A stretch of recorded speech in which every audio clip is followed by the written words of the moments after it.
السلام عليكم ورحمة الله وبركاته. نحمده ونصلي على رسوله الكريم، أما بعد، فأعوذ بالله من الشيطان الرجيم. بسم الله الرحمن الرحيم. ولا تباشروهن وأنتم عاكفون في المساجد. وقال النبي صلى الله عليه وسلم: يجتهد في العشر الأواخر ما لا يجتهد في غيره.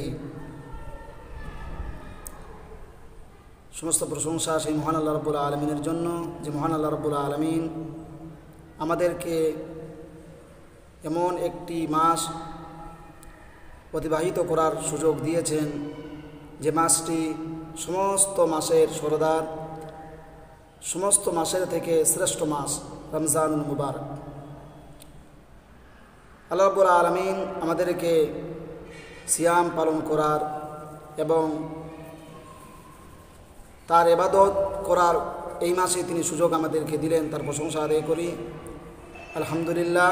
তারপরে তার নবীর উপর সহস্র দরুদ ও শান্তির ধারা বর্ষিত হোক।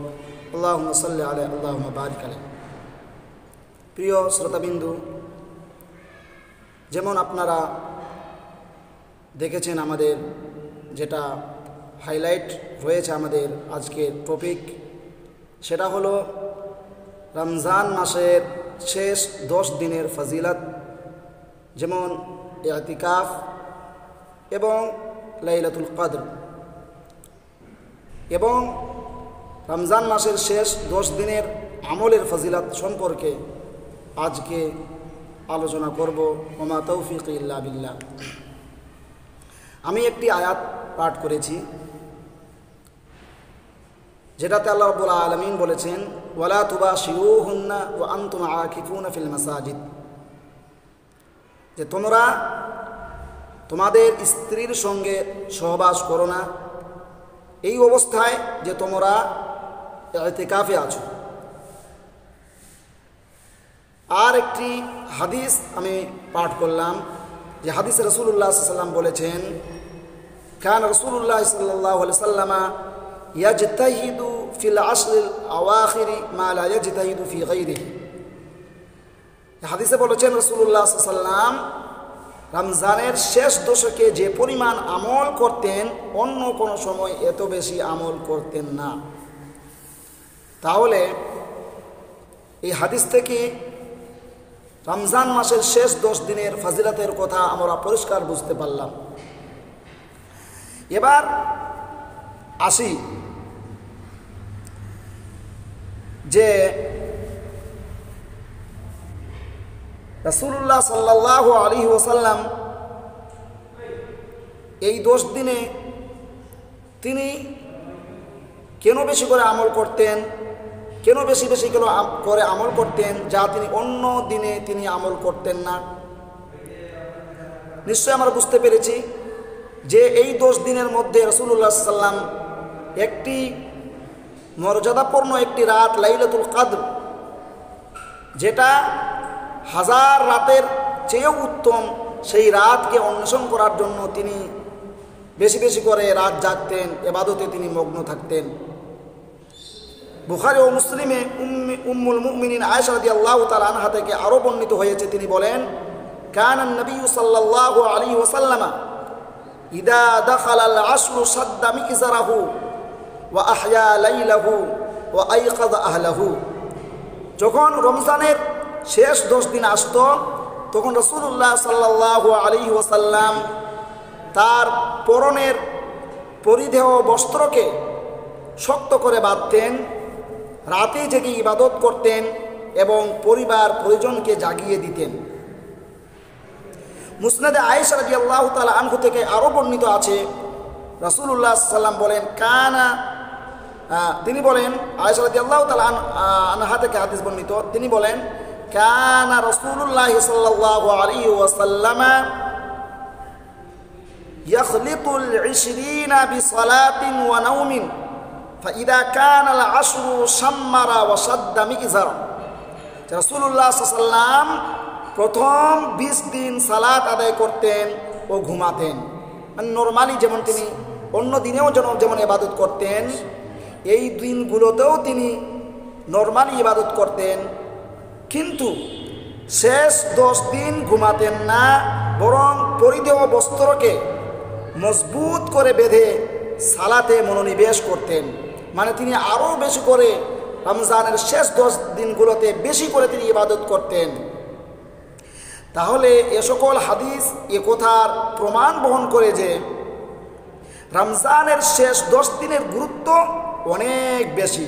কেননা রাসূলুল্লাহ সাল্লাল্লাহু আলাইহি ওয়াসাল্লাম অন্য সময়ের চেয়ে এ 10 দিন অধিক আমল করতেন। এ 10 দিনে সকল প্রকার ইবাদত তথা সালাত, কুরআন তেলাওয়াত, জিকির ও সাদকা ইত্যাদি বেশি করতেন। অনুরূপভাবে রাসূলুল্লাহ সাল্লাল্লাহু আলাইহি ওয়াসাল্লাম তার পরনীয় পরিধেয় বস্ত্র খুব মজবুত করে বাঁধতেন। এর অর্থ হলো তিনি স্ত্রীদের থেকে দূরে অবস্থান করতেন, যেন সালাত ও জিকিরে অধিক মগ্ন হতে পারেন। তাছাড়া রাসূলুল্লাহ সাল্লাল্লাহু আলাইহি সাল্লাম এই রাতগুলোতে সারা রাত জাগ্রত থেকে মন, জিহবা ও অঙ্গ প্রত্যঙ্গের দ্বারা জিকিরে, কুরআন, সালাতে অতিবাহিত করতেন। রাসূলুল্লাহ সাল্লাল্লাহু আলাইহি সাল্লাম এটা করতেন রাতগুলোর সম্মানার্থে এবং লাইলাতুল কদরের খোঁজে। কারণ লাইলাতুল কদর এমন এক রাত যে রাতে ঈমান ও সাওয়াবের আশায় কেউ সালাত আদায় করলে আল্লাহ তার পূর্ববর্তী গুনাহসমূহ ক্ষমা করে দেন। সুবহানাল্লাহ। মান কামা ফি রমাদানা ঈমানান ওয়া ইহতিসাবান গুফিরা লাহু মা তাকাদ্দামা মিন দামবি। যে ব্যক্তি রমজান মাসে সালাতে দাঁড়ালো ঈমান এবং ইহতিসাবের ঈমান নিয়ে, ঈমানের অবস্থায় এবং নেকির আশায়, গুফিরা লাহু মা তাকাদ্দামা মিন দামবি, তার পরবর্তী সমস্ত গুনাহ আল্লাহ রাব্বুল আলামিন মাফ করে দেন। যেমন রমজানের সিয়ামের ব্যাপারেও একটি হাদিস রয়েছে যে রমজান মাসে যে সিয়াম পালন করলো ঈমানান ওয়া ইহতিসাবান, ঈমানের হালাতে এবং সাওয়াবের নিয়তে তার পিছনে সমস্ত গুনাহ মাফ করে দেওয়া হয়। তে এ হাদিসে স্পষ্ট ভাষ্য থেকে বোঝা যায় যে রাসূলুল্লাহ সাল্লাল্লাহু আলাইহি সাল্লাম সারা রাত তার রবের ইবাদত তথা সালাত, কুরআন তেলাওয়াত, জিকির ও শেষ রাতে সাহারি খাওয়ার মধ্য দিয়ে সমাপ্ত করতেন। এ বক্তব্যের মাধ্যমে যে হাদিস ও সহিহ মুসলিমে আয়েশা রাদিয়াল্লাহু তাআলা আনহা থেকে যা বর্ণিত হয়েছে যে তিনি বলেছেন, আমি জানি না রাসূলুল্লাহ সাল্লাল্লাহু আলাইহি সাল্লাম কোন রাত সকাল পর্যন্ত দাঁড়িয়েছেন। তো যেখানে আছে যে তিনি পুরো রাত জাগতেন এবং এখানে তিনি বলছেন আমি জানি না যে পুরো রাত তিনি দাঁড়িয়েছেন, এ দুইয়ের মধ্যে সামঞ্জস্য বিধান হয়েছে। কারণ রমজানের শেষ 10 দিন রাসূলুল্লাহ সাল্লাল্লাহু আলাইহি সাল্লাম কিয়াম তথা সালাতের জন্য দাঁড়ানোর সাথে সাথে অন্যান্য ইবাদতও করতেন। পক্ষান্তরে আয়েশা রাদিয়াল্লাহু তাআলা আনহা যা নিষেধ করেছেন তা হচ্ছে শুধু কিয়াম তথা সালাতে দণ্ডায়মান হয়ে সারা রাত নিশেষ করা। আল্লাহই সবচেয়ে বেশি জানেন। এ হাদিস থেকে শেষ দশকের আরও যে ফজিলত জানা যাচ্ছে তা হলো নবী সাল্লাল্লাহু আলাইহি ওয়াসাল্লাম সালাত ও জিকিরের জন্য নিজ পরিবারবর্গকেও জাগ্রত রাখতেন, এ আশায় যেন তারা শেষ 10 রাতে উপযোগী ইবাদতের মাধ্যমে বরকত লাভ করতে পারেন। নিঃসন্দেহে প্রতিটি মানুষের জীবনে এটা একটি সুবর্ণ সুযোগ যাকে আল্লাহ তৌফিক দান করেন সেই এ অমূল্য নিয়ামত লাভ করতে পারে। সুতরাং বুদ্ধিমান মুমিন ও তার পরিবার পরিজনের জন্য এ মূল্যবান সময় অবহেলায় কাটানো উচিত হবে না। বস্তুত এ মূল্যবান সময় খুব হাতে গোনা নির্দিষ্ট কয়েকটি রাত হতে পারে। কোনো লোক এ মূল্যবান রাতে আল্লাহর রহমতের একটু পরশ পাওয়ার সৌভাগ্য অর্জন করবে, ফলে সেটা তার জন্য দুনিয়া ও আখিরাতের সৌভাগ্য হিসাবে বিবেচিত হয়ে যাবে। আমার বন্ধুগণ, তাহলে এটা সৌভাগ্যের বিষয়। তবে কেউ কেউ এ মহান রাত অবহেলা কাটিয়ে দুনিয়া ও আখিরাতের প্রভূত কল্যাণ থেকে মাহরুম ও বঞ্চিত হয়। কোনো মুসলিমকে দেখা যায় তারা এই মূল্যবান সময় অবহেলায় কাটায়। রাতের বেশিরভাগ সময় হাসি ঠাট্টা ও অনর্থক খেলাধুলায় কাটিয়ে দেয়, অতঃপর সালাতের সময় ঘুমিয়ে থাকে। এভাবে ইবাদতবিহীন রাত কাটিয়ে নিজেরা অনেক কল্যাণ থেকে বঞ্চিত হয়, তথা এই মূল্যবান রাত আর নাও পেতে পারে। আর এসব হচ্ছে শয়তানের কর্মকাণ্ড ও প্রতারণা, যা আল্লাহর রাস্তা হতে ফিরিয়ে রাখার ও পথভ্রষ্ট করার এক অশুভ পরিকল্পনা। আল্লাহ তাআলা বলেন, ইন্না ইবাদি লাইসা লাকা আলাইহিম সুলতান ইল্লা মান ইত্তাবাআকা মিনাল গাওয়িন। নিশ্চয় আমার বান্দাদের উপর তোমার সামান্যতম আধিপত্য নেই, তবে বিপদগামীদের মধ্যে যারা তোমার অনুসরণ করে চলে তারা ছাড়া। সূরা আল হিজরের আয়াত নাম্বার 42। বুদ্ধিমান ও জ্ঞানী ব্যক্তি আল্লাহ ছাড়া শয়তানকে কখনোই বন্ধুরূপে গ্রহণ করতে পারে না, কেননা এটা জ্ঞান ও ঈমানের বিপরীত কাজ। আল্লাহ তাআলা বলেন, আফাতাত্তাখিদুনাহু ওয়া যুররিয়্যাতাহু আউলিয়া মিন দুনি ওয়া হুম লাকুম আদু বিইসা লিয-যালিমিনা বাদালা। তবে কি তোমরা আমার পরিবর্তে তাকে শয়তানকে ও তার বংশধরকে বন্ধুরূপে গ্রহণ করছো, তারা তো তোমাদের শত্রু। এটা কতই না নিকৃষ্ট বিকল্প। সূরা আল কাহফ আয়াত নাম্বার 50। আরেক আয়াতে আল্লাহ তাআলা বলেন, ইন্নাশ শাইতানা লাকুম আদুউন ফাত্তাখিদুহু আদুওয়া ইন্নামা ইয়াদউ হিজবা লিয়াকুনু মিন আসহাবিস সাঈর। নিশ্চয় শয়তান তোমাদের শত্রু, সুতরাং তাকে শত্রু হিসেবে গণ্য করো, সে তো তার দলবলকে জাহান্নামী হওয়ার জন্যই আহ্বান করে। আমার বন্ধুগণ, এবার আসি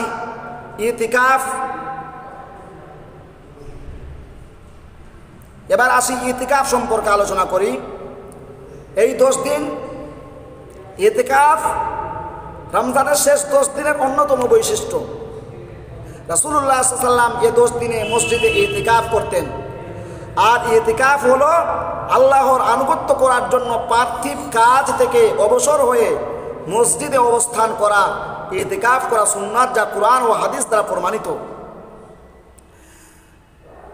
আর বলা হয়েছে, ইশরাউ ওয়া ইয়াসিহু কুল্লু ওয়াক্তিন ফিল মাসাজিদ।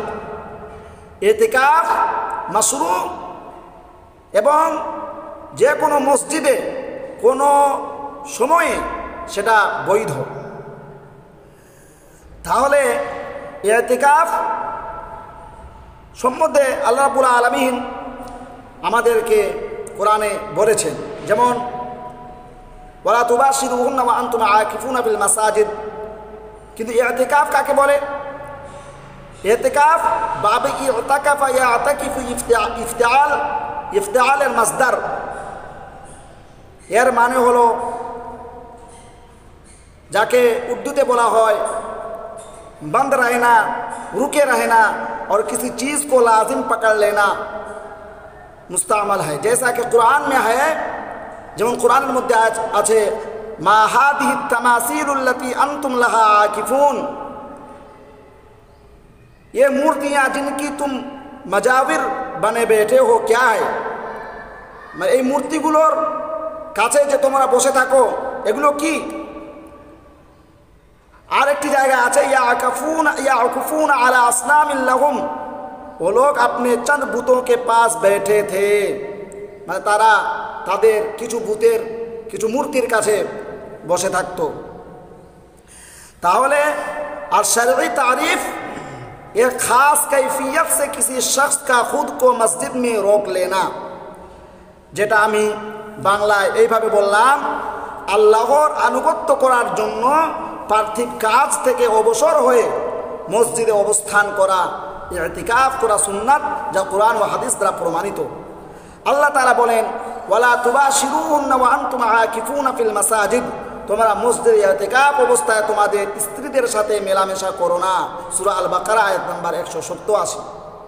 তাছাড়া রাসূলুল্লাহ সাল্লাল্লাহু আলাইহি ওয়াসাল্লাম ইতিকাফ করতেন, সাহাবাগণ রাদিয়াল্লাহু তাআলা আনহুমও ইতিকাফ করতেন।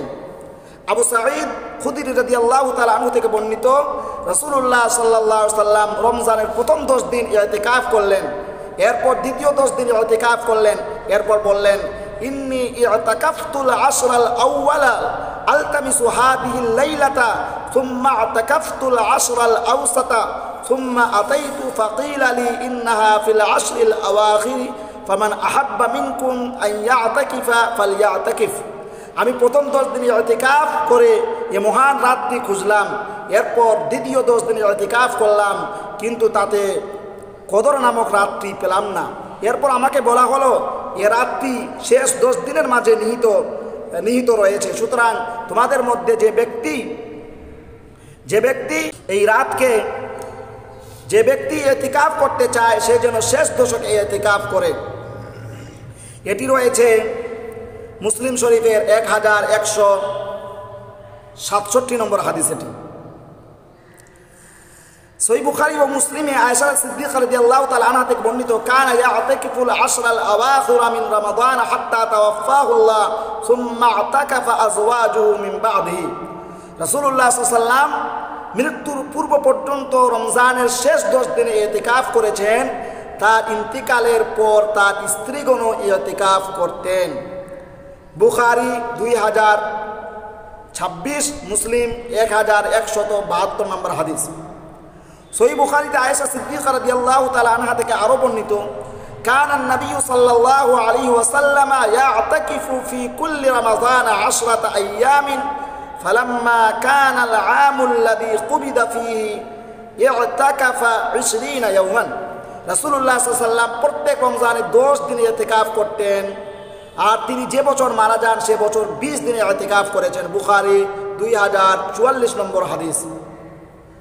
আনাস রাদিয়াল্লাহু তাআলা আনহু হতে বর্ণিত, কানা ইয়াতাকিফুল আশরাল আওয়াখির মিন রমাদান ফালাম ইয়াতাকিফ আমান ফালাম্মা কানা আল-আমুল মুকবিলু ইতাকাফা 20 লাইলাতান।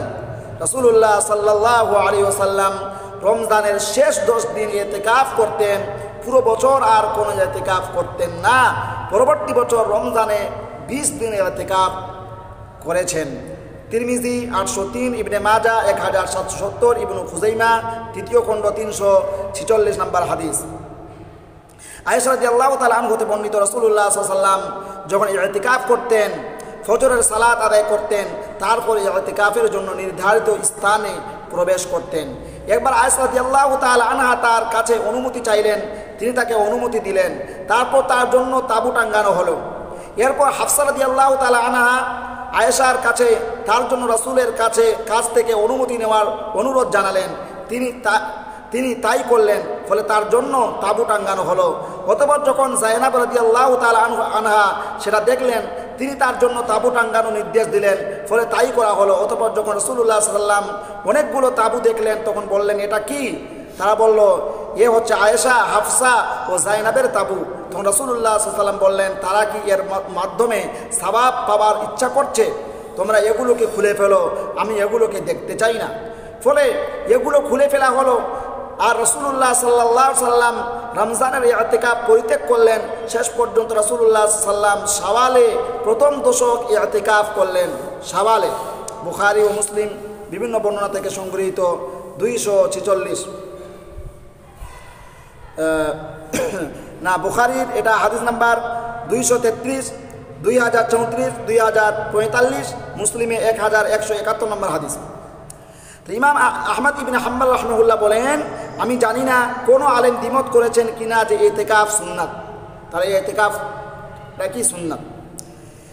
এবার আসি, এই ইতিকাফের উদ্দেশ্য কোনো মানুষ সাধারণ মানুষদের থেকে বিচ্ছিন্ন হয়ে আল্লাহর ঘর মসজিদ সমূহের কোনো মসজিদে বসে তার অনুগ্রহ, সওয়াব এবং লাইলাতুল কদর লাভের আশায় একান্তভাবে আল্লাহর আনুগত্যে ব্যয় করা।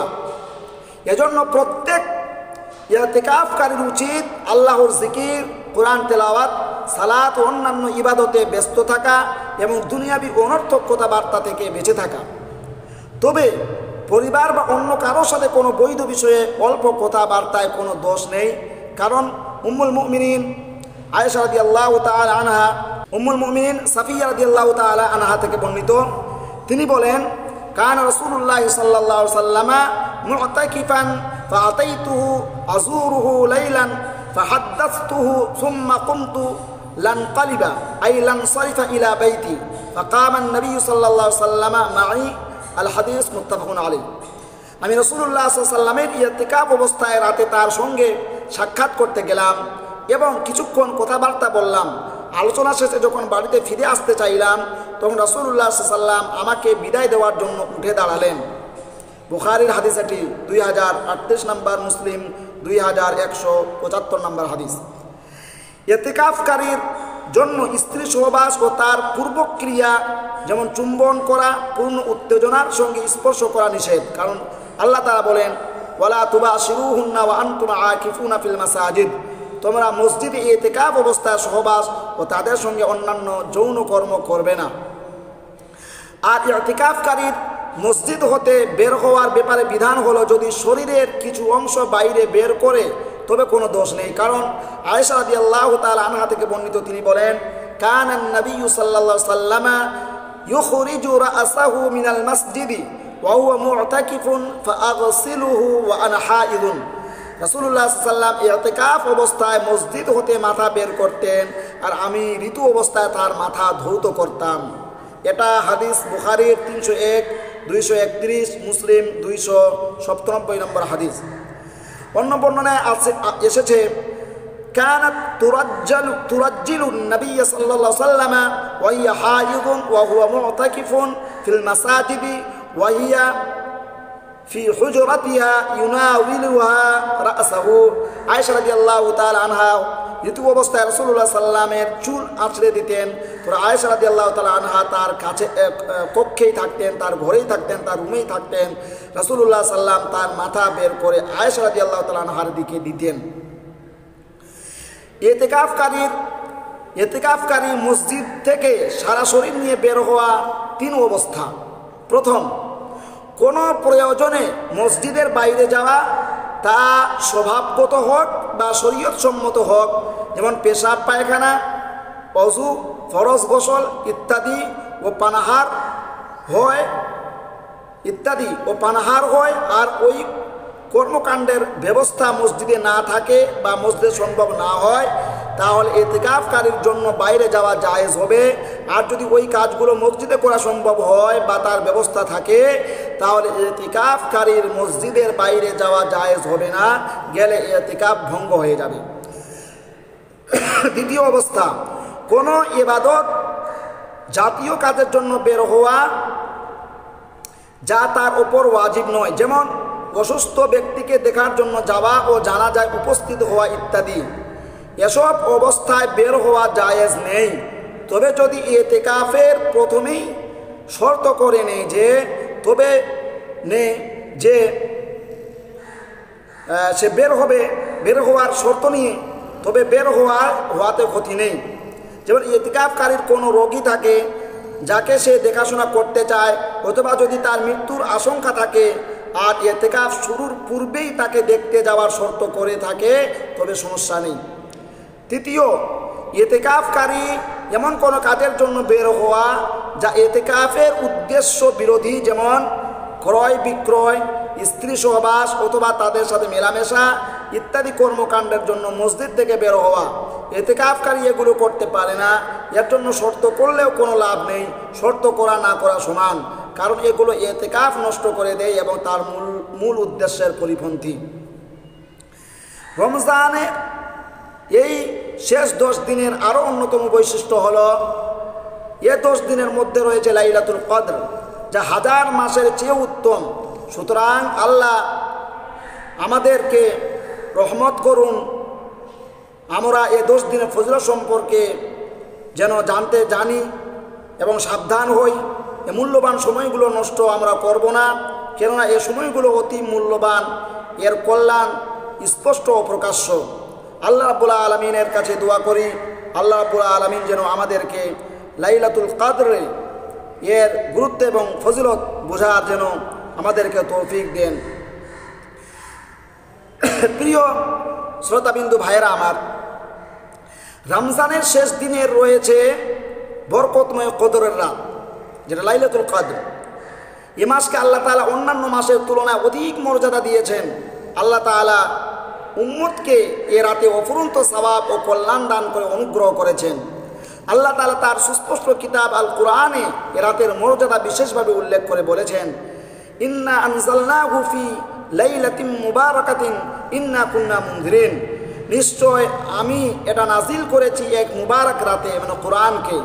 নিশ্চয় আমি সতর্ককারী। ফিহা ইউফরাকু কুল্লু আমরিন হাকিম, সে রাতে প্রত্যেক চূড়ান্ত সিদ্ধান্ত স্থিরকৃত হয়। আমরাম মিন ইনদিনা ইন্না কুন্না মুরসিলিন, আমাদের পক্ষ থেকে আদেশক্রমে নিশ্চয় আমি রসুল প্রেরণকারী।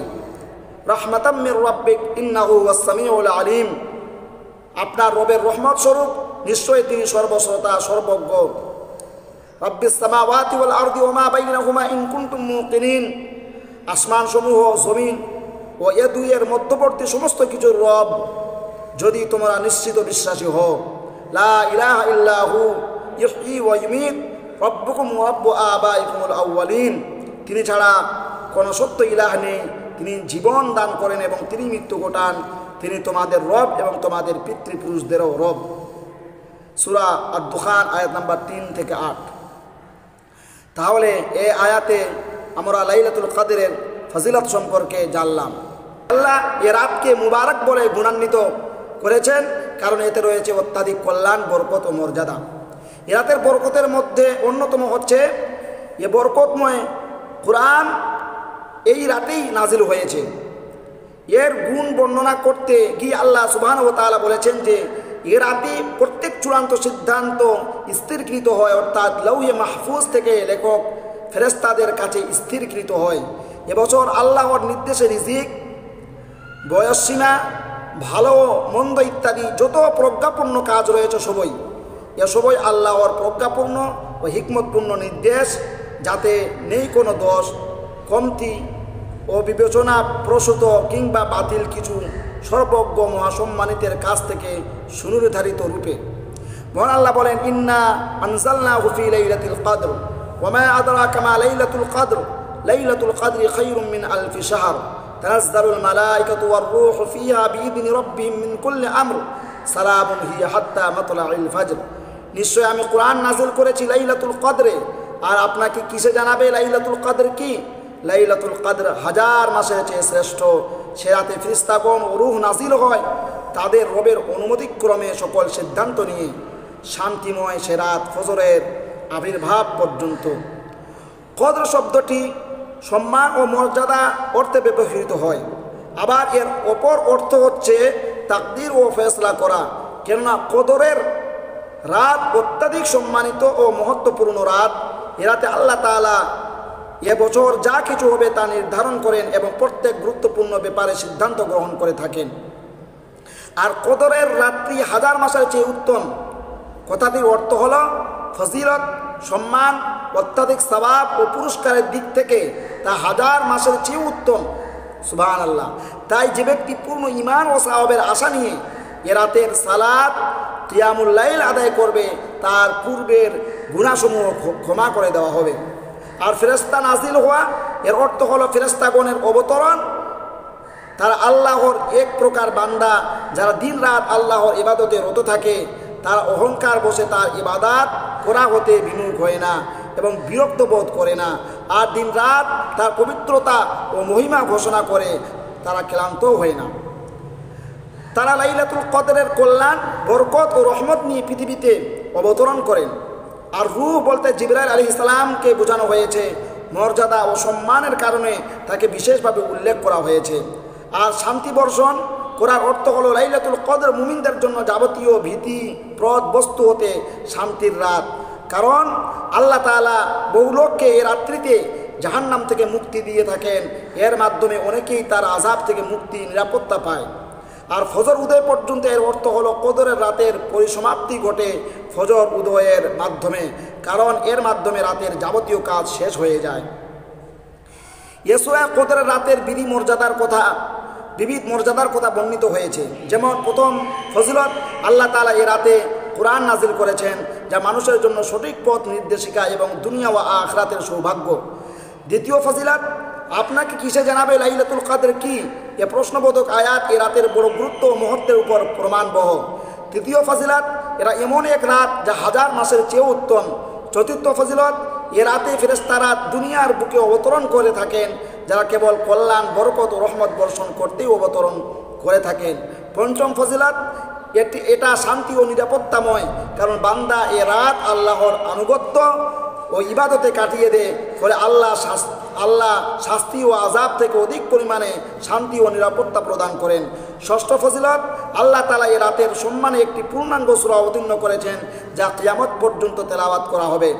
এ রাতের ফজিলতের মধ্যে আরও রয়েছে, বুখারী ও মুসলিমে আবু হুরায়রা রাদিয়াল্লাহু তাআলা আনহু হতে বর্ণিত হয়েছে, রাসূলুল্লাহ সাল্লাল্লাহু আলাইহি ওয়াসাল্লাম বলেন, মান কামা লাইলাতুল কদরি ঈমানান ওয়া ইহতিসাবান গুফির লাহু মা তাকাদ্দামা মিন দামবি। যে ব্যক্তি ঈমান ও সওয়াবের আশায় কদরের রাতে দণ্ডায়মান থাকবে, ইবাদত করবে, তার পূর্বের গুনাহ ক্ষমা করে দেওয়া হবে। রাসূলের বাণী ঈমান ও সওয়াবের আশায়, এর অর্থ হলো আল্লাহর উপর এবং যারা এ রাত্রিতে কিয়াম করবে, সালাত আদায় করবে, তাদের জন্য আল্লাহ তাআলা যে প্রতিদান তৈরি করে রেখেছেন সেটার উপর তার পূর্ণ ঈমান রয়েছে, আর সওয়াব ও প্রতিদানের আশাও তার থাকতে হবে। এ ধরনের সওয়াব প্রাপ্তির যারা জানে ও যারা জানে না সবার জন্যই সাব্যস্ত হবে, কারণ রাসূলুল্লাহ সাল্লাল্লাহু আলাইহি ওয়াসাল্লাম এ সওয়াব প্রাপ্তির জন্য জানা থাকা শর্ত করেননি। আর লাইলাতুল কদর অবশ্যই রমজান মাসে, কারণ আল্লাহ তাআলা এ রাতেই কোরআন অবতীর্ণ করেছেন, আর তিনি নিজেই জানিয়েছেন যে তিনি কোরআন রমজানের মাসে নাজিল করেছেন। আল্লাহ তাআলা বলেন, ইন্না আনজালনাহু ফি লাইলাতুল কদর, আর অবশ্যই আমি এ কোরআনকে লাইলাতুল কদরে নাজিল করেছি। আরও বলেন, শাহরু রমাদান আল্লাযী উনজিলা ফীহিল কোরআন, রমজান এমন একটি মাস যাতে কোরআন অবতীর্ণ হয়েছে। এর দ্বারা নির্ধারিত হয়ে গেল যে পবিত্র কদরের রাত রমজানের মধ্যেই রয়েছে। এটি সকল উম্মতের মধ্যে ছিল, আর এই উম্মতের জন্য কিয়ামত পর্যন্ত বহাল থাকবে। কারণ এ ব্যাপারে ইমাম আহমদ ও নাসাই রাহমাহুল্লাহ আবু যর রাদিয়াল্লাহু তাআলা আনহু থেকে বর্ণনা করেন, তিনি রাসূলুল্লাহ সাল্লাল্লাহু আলাইহি ওয়াসাল্লামকে জিজ্ঞাসা করেন, আল্লাহর রাসূল, আমাকে কদরের রাত সম্পর্কে সংবাদ দিন, তা কি রমজানে না অন্য কোনো মাসে? উত্তরে রাসূলুল্লাহ সাল্লাল্লাহু আলাইহি ওয়াসাল্লাম বলেন, তা রমজানেই রয়েছে। এরপর আবু যর আবার প্রশ্ন করলেন, তা কি নবী সাল্লাল্লাহু আলাইহি ওয়াসাল্লাম যতদিন জীবিত ততদিন অবশিষ্ট থাকবে, নাকি রাসূলুল্লাহ সাল্লাল্লাহু আলাইহি ওয়াসাল্লামের ইন্তিকালের পর কিয়ামত পর্যন্ত অবশিষ্ট থাকবে? উত্তরে তিনি বললেন, কিয়ামত পর্যন্ত অবশিষ্ট থাকবে। আল হাদিস। কিন্তু এ রাতের এ মহান মর্যাদা ও বৃহৎ পুরস্কার এ উম্মতের জন্যই নির্দিষ্ট, যেমন এই উম্মতকে জুমার ফজিলত ও এ জাতীয় অন্যান্য ফজিলত দ্বারা বিশেষিত করা হয়েছে। সুতরাং আল্লাহর জন্যই যাবতীয় প্রশংসা। আর কদরের রাত অবশ্যই রমজানের শেষ 10 রাতে রয়েছে, কারণ রাসূলুল্লাহ সাল্লাল্লাহু আলাইহি ওয়াসাল্লাম বলেন, তাহাররাউ লাইলাতুল কদরি ফিল আশরিল আওয়াখির মিন রমাদান, তোমরা রমজানের শেষ দশকে লাইলাতুল কদর অন্বেষণ করো। আর তা জোড়া রাত্রিগুলোর চেয়ে বেজোড় রাত্রিগুলোর মধ্যে হওয়ার সম্ভাবনা বেশি, কেন রাসূলুল্লাহ সাল্লাল্লাহু আলাইহি ওয়াসাল্লাম বলেন, তাহাররাউ লাইলাতুল কদরি ফিল উইতরি মিনাল আশরিল আওয়াখির মিন রমাদান, তোমরা রমজানের শেষ দশকের বেজোড় রাতে লাইলাতুল কদর অন্বেষণ করো। লাইলাতুল কদর রমজানের শেষ 7 দিনের মধ্যে হওয়ার সম্ভাবনাই বেশি, কেন ইবনে উমর রাদিয়াল্লাহু তাআলা আনহুমার হাদিসে এসেছে, আন্না রিজালান মিন আসহাবিন নবী সাল্লাল্লাহু আলাইহি ওয়াসাল্লাম উরু লাইলাতুল কদরি ফিল মানামি ফিস সাব'il আওয়াখির, فقال رسول الله صلى الله عليه وسلم أرى رؤياكم قد تواطأت في السبع الأواخر قد تواطأت في السبع الأواخر فمن كان متحريها فليتحرها في السبع الأواخر। রাসূলুল্লাহ সাল্লাল্লাহু আলাইহি ওয়াসাল্লামের যুগে কতিপয় সাহাবী রমজানের শেষ 7 দিনে লাইলাতুল কদর স্বপ্নে দেখেছিলেন। তখন রাসূলুল্লাহ সাল্লাল্লাহু আলাইহি ওয়াসাল্লাম বললেন, আমি দেখতে পাচ্ছি যে তোমাদের সবার স্বপ্ন শেষ 7 দিনের ব্যাপারে এসে একাত্মতা ঘোষণা করছে। অতএব তোমাদের মধ্যে যে ব্যক্তি কদরের রাতকে নির্দিষ্ট করতে চায়, সে যেন শেষ 7 দিনের মধ্যে তা নির্ধারণ করে। অনুরূপভাবে এই হাদিসটি বুখারী এবং মুসলিমের হাদিস, বুখারী 2015, মুসলিম 1156 নম্বর 65 নম্বর হাদিস। অনুরূপভাবে সহিহ মুসলিমে এসেছে, রাসূল সাল্লাল্লাহু আলাইহি ওয়াসাল্লাম বলেন, আলতামিসু ফিল আশরিল আওয়াখির ইয়ানি লাইলাতুল কদর ফাইন যাআফা আহাদুকুম আও আজাজা ফালা ইউগলাবান্না আলা সাব'il বাওয়াকি। তোমরা রমজানের শেষ 10 রাতে লাইলাতুল কদর অন্বেষণ করো। যদি তোমাদের কেউ দুর্বল থাকে অথবা অক্ষম হয়, তাহলে সে যেন শেষ 7 রাতে সেটা খুঁজতে অপারগ না হয়। এই হাদিসটি মুসলিমের 1195 নম্বর হাদিস। আর শেষ 7 দিনের বেজোড় রাতগুলোর মধ্যে 27তম রাত্রি লাইলাতুল কদর হওয়ার সম্ভাবনা বেশি, কারণ উবাই ইবনে কাব রাদিয়াল্লাহু তাআলা আনহু বলেন, ওয়াল্লাহি ইন্নী লা আ'লামু আল লাইলাতুল্লাতী আমারানা রাসূলুল্লাহ সাল্লাল্লাহু আলাইহি ওয়াসাল্লাম বিকিয়ামিহা হিয়া লাইলাতু 27। আল্লাহর শপথ, আমি অবশ্যই সেই রাত্রিকে জানি যে রাত্রিতে কিয়াম করার সালাত নিয়ে দাঁড়ানোর কথা আমাদেরকে আল্লাহ রাসূল সাল্লাল্লাহু আলাইহি ওয়াসাল্লাম নির্দেশ দিয়েছিলেন, তা হলো রমজানের ২৭তম রাত। এটা মুসলিম হাদিস নাম্বার ৭৬২। তবে প্রতি বছরই কদরের রাত ২৭ তারিখে হবে তা নির্ধারিত নয়, বরং সেটা স্থানচ্যুত হয়। কোনো বছর ২৭, আবার কোনো বছর ২৫ হয়ে থাকে। এতে একমাত্র আল্লাহর হিকমত ও ইচ্ছা নিহিত। এর প্রমাণ হচ্ছে রাসূলুল্লাহ সাল্লামের কথা। তিনি বলেন, ইলতামিসুহা ফিল আশরিল আওয়াখিরি মিন রমাদান লাইলাতুল কদর ফি তাসিআতিন তাবাকা ফি সাবিআতিন তাবাকা ফি খামিসাতিন তাবাকা। তোমরা এই রাত্রিকে রমজানের শেষ দশকে তালাশ করো, ৯ রাত বাকি থাকতে তালাশ করো, ৭ রাত বাকি থাকতে তালাশ করো, ৫ রাত বাকি থাকতে তালাশ করো। ইমাম ইবনে হাজার রাহমাহুল্লাহ তার ফাতহুল বারীতে বলেন, আমি প্রাধান্য দিচ্ছি যে এটি রমজানের শেষ দশকের বেজর রাত্রিগুলোতে রয়েছে এবং এটি স্থানান্তর হয়ে থাকে। আল্লাহ তাআলা ও তার বান্দাদের উপর অনুগ্রহ স্বরূপ এ রাতকে গোপন রেখেছেন, যাতে প্রত্যেক বান্দা এ রাত অন্বেষণে বেশি করে আমল করতে পারে। এ মহিমান্বিত রাতে সালাত, জিকির ও দোয়া করে আল্লাহর নৈকট্য অধিক সওয়াব অর্জন করতে পারে। আল্লাহ রাব্বুল আলামিন এই জন্য এই রাতকে তিনি কি করেছেন, তিনি লুকিয়ে রেখেছেন। আল্লাহ রাব্বুল আলামিন যেন আমাদেরকে সবাইকে এই রাতটি পাওয়ার সবাইকে যেন তিনি সৌভাগ্য করে দেন, এবং সবাই যেন আমরা রমজান মাসে বিশেষ করে ইতিকাফ শেষ 10 দিনে বেশি করে আমল করতে পারি, বিশেষ করে ইতিকাফ অবস্থায় থাকতে পারি। ইতিকাফের মতো যে একটা বড় সুন্নাত, যেটা রাসূল সাল্লাল্লাহু আলাইহি ওয়াসাল্লাম পুরো জীবন তিনি ছাড়েননি, পুরো জীবন তিনি ইতিকাফ ছাড়েননি, এমন একটি সুন্নাত। এই সুন্নতটি আজ বিলুপ্ত, সমাজে এই সুন্নতটি খুঁজে পাওয়া যায় না। এই সুন্নতটি প্রায় বিলুপ্ত।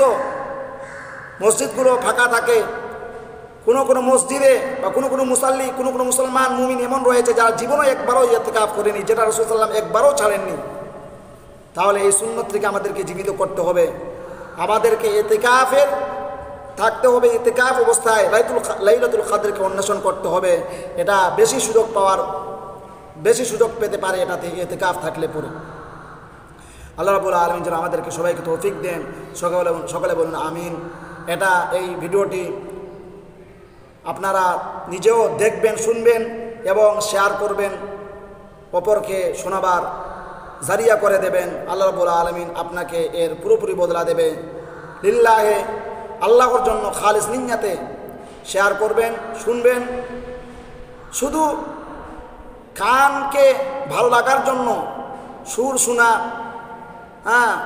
আর উচ্চস্বরে আওয়াজ শুনে তাকরির শোনা বা বক্তব্য শোনা শুধু এটাই নয়, ভালো ইনফরমেশন নেওয়ার প্রয়োজন রয়েছে। হাদিস রেফারেন্স সহকারে জানার প্রয়োজন রয়েছে। এই জন্য মনোযোগ সহকারে শুনতে হবে, কথাগুলো শুনতে হবে, জানতে হবে। আল্লাহ রাব্বুল আলামিন আমাদেরকে জানার এবং শোনার এবং আমল করার তৌফিক দান করুন। সকলে বলুন আমিন। আসসালামু আলাইকুম ওয়া রাহমাতুল্লাহি ওয়া বারাকাতুহু।